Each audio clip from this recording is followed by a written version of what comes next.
I couldn't have said it better myself. I think people want to see people against 7 people. You know what I mean? I want to see when Dolph goes over to, when Nemeth goes over to Japan, I want to see him wrestle, one of the top Japanese wrestlers. So that's what's going to happen here in Puerto Rico. It gives a flavor. And I know they have their own fan base. I mean, Matt Cardona has over 1 million followers on Twitter. So I know he's a guy who's going to bring in a lot of eyes as far as American wrestling fans and international wrestling fans. And this is an opportunity for us to put eyeballs on the product and see if they like it. And we're pretty proud of our product that we produce.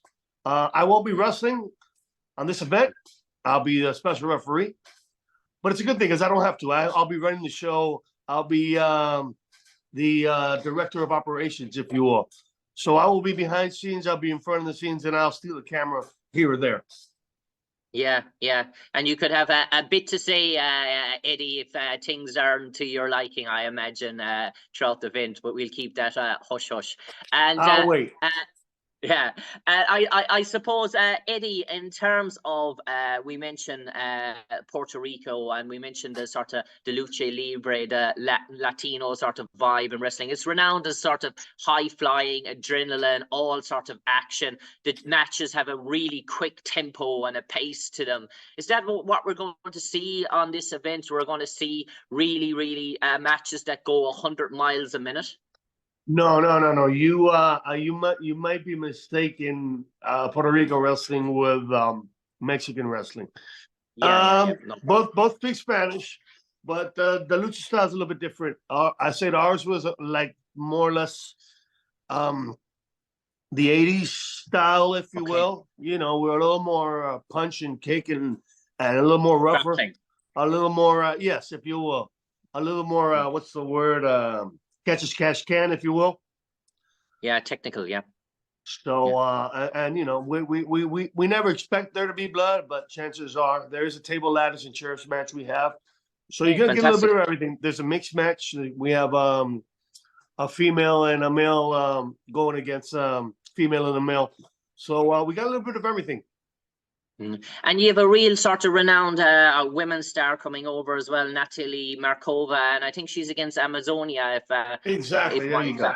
That's the correct. Yes, and that's going to be another sort of a real high quality match. And I suppose when we talk about international women's sort of wrestling now, it's at a different level to what it was maybe 10 or 15 years ago. We have really top elite matches in terms of they can really steal the event. Yes. I think yeah, I mean before the child that they have now in the ring, and I mean no disrespect of the girls ladies who came before that, but I can remember the only ones who wrestled like that back in the day were a handful, or maybe like Wendy Richter and the Monster Ripper. I don't know how good your history is in female wrestling, but it goes back then, and you know, when they're really pulling their hair, they're really, you know, going at it. But these women can go at it just as well as the men. Okay, and they've proven suppose, that. Yeah, I suppose Eddie, in terms of wrestling history and dynasty, you've had a really renowned career through many organizations. You started with the World Wrestling Council before your stint in the WWE, and you're back here now again in towards I won't say the twilight stages, but the let's say the latter stages of a really sort of an established career. Does it almost feel like there's it's come full circle for you? Yes, and I will say I take no offense to the twilight ages. Actually, I embrace it because it's a new stage in my career as far as a performer. I will be performing backstage instead of on screen as much.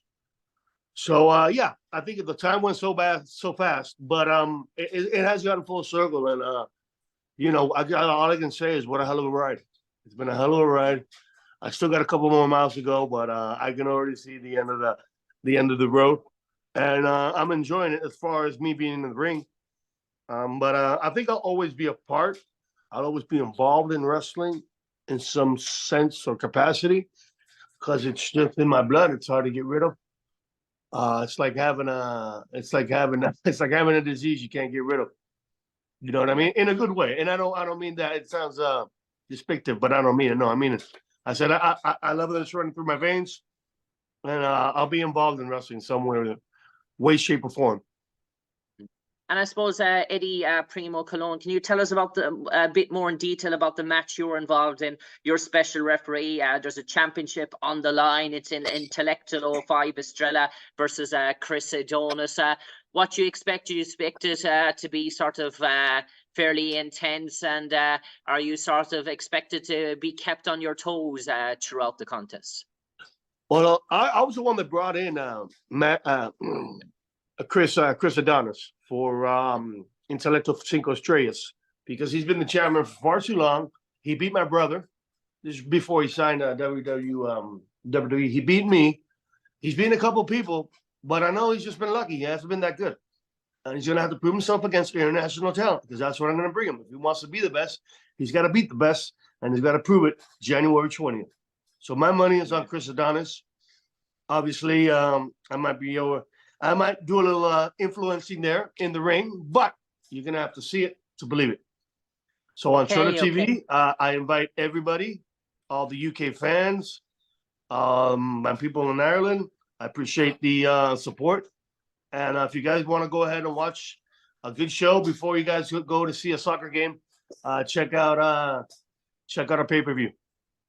And final sort of question before we close, Eddie Primo Colon. Tell us about the Puerto Rican fan base, because they're sort of legendary in terms of wrestling sort of events. The atmosphere, the crowd, the sort of pop inside, and the sort of venue for even the entrances.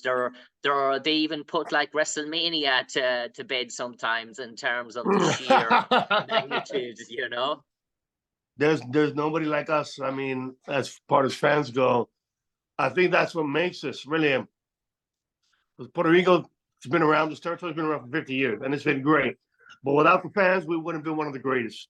They are really like a third person in the ring, because you just feel that energy and you feed off it, and it's something hard to explain, but you'll never forget. If you're in the ring and you have that experience, you can ask any wrestler who's been in Puerto Rico in the 90s, 80s. There's not too much of them left, but if you ask any of them that've been here in Puerto Rico, they're gonna say, "Wow, something amazing."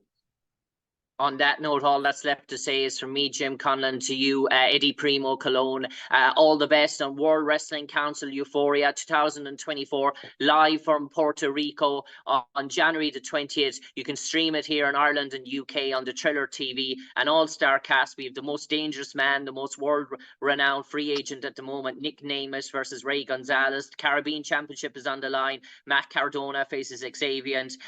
We have Brian Idle and Natalia Makova, and we're going to see Eddie Primo Colon in action, donning the referee's top this time around, as he we won't say interferes, but he sort of lays down the law for the WWC Universal Heavyweight Championship match between Intellectual 5 Estrella versus Chris Adonis. So for me, Jim Conlan, to you, Eddie Colon, Primo Colon, stay safe, take care, and God bless. God bless. Okay, guys.